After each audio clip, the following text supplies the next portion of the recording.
एक समय की बात है, एक दूर दराज के राज्य में एक महान राजा और रानी राज करते थे। उनका नाम राजा विक्रम और रानी देविका था। ये राज्य अपने सौंदर्य और संपन्नता के लिए प्रसिद्ध था और लोग अपने राजा रानी की बुद्धिमत्ता, न्यायप्रियता और दयालुता की प्रशंसा करते थे। राजा विक्रम एक निडर योद्धा थे, जबकि रानी देविका अपनी गहरी सोच और करुणा के लिए जानी जाती थी। दोनों का राज्य स्वर्ग के समान शांत और समृद्ध था, लेकिन एक रहस्यमय घटना के कारण राज्य में एक अजीब सा माहौल बन गया था। रानी देविका को लगातार एक अजीब सपना आता था। हर रात वह देखती कि एक विशाल अंधकार में जंगल में एक सुनहरी दरवाजा चमक रहा है। दरवाजे के पास एक पुरानी दबी आवाज उसे बुलाती थी, देविका, तुम्हारा समय गया है। लेकिन जब भी वह उस दरवाजे के पास पहुंचती, दरवाजा बंद हो जाता और वह जाग जाती। रानी ने राजा को इस बारे में बताया, पर राजा ने इसे केवल एक सपना समझकर नजरअंदाज कर दिया। हालांकि कुछ ही दिनों बाद राजा विक्रम को भी एक ऐसा ही सपना आने लगा। वह खुद को एक खंडहर में देखता, जहां दीवारों पर अजीब अजीब चिन्ह बने होते थे। वहां भी एक दरवाजा था, जिसे पार करने का वह प्रयास करता, लेकिन सफल नहीं हो पाता। जब राजा ने रानी को ये बताया, दोनों ने समझा कि यह कोई साधारण सपना नहीं हो सकता। राजा विक्रम और रानी देविका ने अपने सभी मंत्रियों और विद्वानों को बुलाया। उन्होंने दोनों के सपनों का वर्णन किया और उनसे समाधान पूछा। सभी ने अलग अलग राय दी, लेकिन कोई भी इस रहस्य को पूरी तरह से समझ नहीं पाया। तभी राज्य के प्रमुख ज्योतिषी ने कहा, महाराज, यह कोई सामान्य घटना नहीं है। आपके सपनों में जो दरवाजा है, वह इस राज्य के इतिहास से जुड़ा कोई गहरा रहस्य हो सकता है। हमें राज्य के प्राचीन दस्तावेजों की जांच करनी होगी। राजा और रानी ने तत्काल प्राचीन पुस्तकालय में खोजबीन करने का आदेश दिया। कई दिनों की मेहनत के बाद एक पुरानी किताब मिली, जिसमें लिखा था कि राज्य में एक गुप्त खजाना छिपा हुआ है, जो केवल सत्य और साहस के बल पर प्राप्त किया जा सकता है।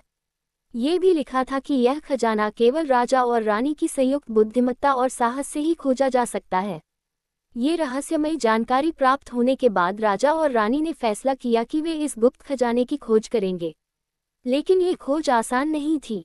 राज्य के पुरोहित ने उन्हें चेतावनी दी कि इस यात्रा में उन्हें कई कठिनाइयों और परीक्षाओं का सामना करना पड़ेगा, और जो भी इस यात्रा में असफल होगा, उसकी जान को खतरा हो सकता है। राजा और रानी दोनों ने साहस दिखाते हुए इस यात्रा के लिए तैयारी शुरू की। उन्होंने राज्य की जिम्मेदारी अपने विश्वासपात्र मंत्रियों को सौंपी और एक छोटे से दल के साथ जंगल की ओर प्रस्थान किया। उनके साथ केवल एक अनुभवी गाइड और कुछ सैनिक थे। जंगल में प्रवेश करते ही उन्हें अजीब सी ठंडी हवाएं महसूस हुईं। वह जंगल इतना घना था कि सूरज की रोशनी भी मुश्किल से जमीन तक पहुंच पा रही थी। चलते चलते वे एक ऐसे स्थान पर पहुंचे जहां एक पुराना मंदिर खंडहरों में तब्दील हो चुका था। तभी एक बूढ़ा साधु प्रकट हुआ और उसने राजा रानी से कहा, यदि तुम आगे बढ़ना चाहते हो, तो तुम्हें अपने सबसे बड़े भाई का सामना करना होगा। राजा और रानी दोनों ही निडर थे, लेकिन जैसे ही उन्होंने मंदिर के अंदर कदम रखा, वहां की दीवारों पर बने चित्र जीवंत हो उठे। राजा विक्रम ने देखा कि वह एक विशाल नाग से लड़ रहा है, जबकि रानी देविका ने देखा कि वह आग में जल रही है। ये दोनों ही उनके सबसे बड़े भय थे, लेकिन उन्होंने साहस और संयम से काम लिया। राजा ने नाग से लड़ते हुए उसे पराजित किया, और रानी ने आग की लपटों से बचने के लिए अपनी बुद्धिमत्ता से काम लिया। जैसे ही दोनों ने अपने भाई का सामना किया, वे दोनों सुरक्षित बाहर आ गए। अगले दिन वे जंगल के और भीतर पहुंचे, जहां उन्हें एक विशाल रेगिस्तान मिला। ये रेगिस्तान इतना बड़ा था कि उसकी सीमा का कोई अंत नहीं दिख रहा था। राजा और रानी को प्यास लगी थी, लेकिन हर बार जब वे पानी का एक झरना देखते और उसके पास पहुंचते, तो वह झरना मृगतृष्णा बनकर गायब हो जाता। ये परीक्षा उनकी इच्छाओं और धैर्य की थी।